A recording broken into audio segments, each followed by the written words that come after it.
কংগ্ৰেছৰ star campaigner মানে প্ৰচাৰ চলাব তেওঁ নিজেই কৈছে কংগ্ৰেছে কোৱা অখিল অখিল গগৈৰ এটা ডাঙৰ বেমাৰ আছে সেইটো হৈছে পাব্লিচিটি বিচৰাৰ বেমাৰ সন্মুখত কেমেৰা দেখিলে মই ভাবোঁ যে মোৰ ধাৰণা হয় কেতিয়া কি কয় ঠিক নাই আৰু এইটোতো সত্য যে Akhil Gogoi self style leader এতিয়া তেওঁ ব্ৰেণ্ড এম্বেচেডৰ কংগ্ৰেছৰ হয়নে নহয় সেই কথাটো কংগ্ৰেছে ক'ব কংগ্ৰেছে জানিব সেই কথাটো মই ক'ব নোৱাৰিম কিন্তু মূল কথা হৈছে মই ভাবোঁ যি ধৰণে এইকেইটা দিন আগবাঢ়ি গৈছে আমি বিৰোধী ঐক্যক লৈ মুঠেও চিন্তিত নহয় শাসকীয় দল আজি বিজেপি নেতৃত্বাধীন চৰকাৰৰ এই যিকেইটা শাসকীয় দল মই ভাবোঁ যে কোনেও চিন্তিত নহয় কাৰণ বিৰোধী ঐক্য সম্ভৱ নহয় কাৰণ তাত অখিল আছে অখিল যিহেতু আছে বিৰোধী ঐক্য সম্ভৱ আৰু মই ভাবোঁ যে নিৰ্বাচনৰ আগে আগে অখিল গগৈ খলনায়কত পৰিণত হ'ব কাৰণ তেওঁৰ ৰাজনৈতিক স্থিতিটো কি সেই সময়ত জল পটকৈ ওলাই পৰিব আৰু এটা কথা দেখা গৈছে যে এই কংগ্ৰেছৰ যি মানে টিকেটৰ বাবে আবেদন কৰিছেতো 50,000 টকা দি পেলাই দেখা গৈছে যে মাইনৰিটি বেল্টত মানে চবতকৈ বেছি এপ্লিকেণ্ট ঝিঙত 25টা ওলাইছে এনেও কংগ্ৰেছৰ মানে মিয়া প্ৰীতি মন্দিয়া 17টা ধিঙত 25টা বিলাচীপাৰা এনেকুৱা ধৰণৰ মাইনৰিটি বেল্ট বহুত বেছি মানে চাওক কংগ্ৰেছে সদায় ধৰ্মীয় সংখ্যালঘুসকলক আচলতে শোষণ কৰিয়ে আহিছে তেওঁলোকক ভোটৰ স্বাৰ্থত লগত লৈছে আৰু শোষণ কৰি আহিছে আৰু মই দেখিছোঁ যে ধৰ্মীয় সংখ্যালঘুৱেও কংগ্ৰেছক আব্বা আমাৰ নিচিনাকৈ গণ্য কৰি আহিছে মই নাজানো এইবাৰ কি হয় এইবাৰ মই ভাবোঁ যে বাস্তৱটো অলপ বহুতেই ধৰ্মীয় সংখ্যালঘু লোকসকলে বাস্তৱটো অনুধাৱন কৰিবলৈ নিশ্চয় যত্ন কৰিব আৰু লখিমপুৰত এতিয়া ভূপেন বৰাক মানে লখিমপুৰ জিলা কংগ্ৰেছে গুৰুত্ব নিদিয়া হৈছে মানে কংগ্ৰেছত সংঘাত এটা হৈছে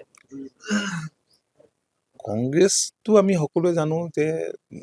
তাত লবিকেন্দ্ৰিক ৰাজনীতিটো অত্যন্ত বেছি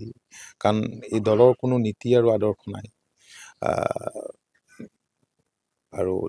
ধন টকা পইচাৰ কথাটোতো আছে টিকেটতে যেতিয়া ধন টকা পইচা আপোনালোকে ক'লে যে ক'ৰবাত বেছি ক'ৰবাত কম গতিকে ধন টকা পইচা ক্ষমতাই তেওঁলোকৰ মূল লক্ষ্য চাওক আমি সময়ে সময়ে এনেধৰণৰ সভা আমি অনুষ্ঠিত কৰোঁৱেই আৰু তাতে ইলেকশ্যনৰ যিহেতু দিন চমু চাপি আহিছে আমাৰ বহুখিনি কথা আলোচনা কৰিবলগীয়া আছে কাৰণ আমি কিছুমান কৰ্মসূচী আমি লৈছিলোঁ আৰু সেই কৰ্মসূচীবিলাক ৰাজ্যখনৰ বেলেগ বেলেগ সমষ্টিত কেনেধৰণেৰে ৰূপায়ণ হৈছে সেইখিনি কথাও আমি তেওঁলোকৰ পৰা জানিম আৰু লগতে আমি আগন্তুক দিনকেইটাৰ বাবে নিৰ্বাচনৰ আগৰ বা আমাৰ শ্বৰ্ট টাৰ্ম প্লেনো আছে লং টাৰ্ম প্লেনো আছে সেইবিলাক আমি কাৰ্যকৰী কৰাৰ সম্পৰ্কে আমি কিছু কথা আলোচনা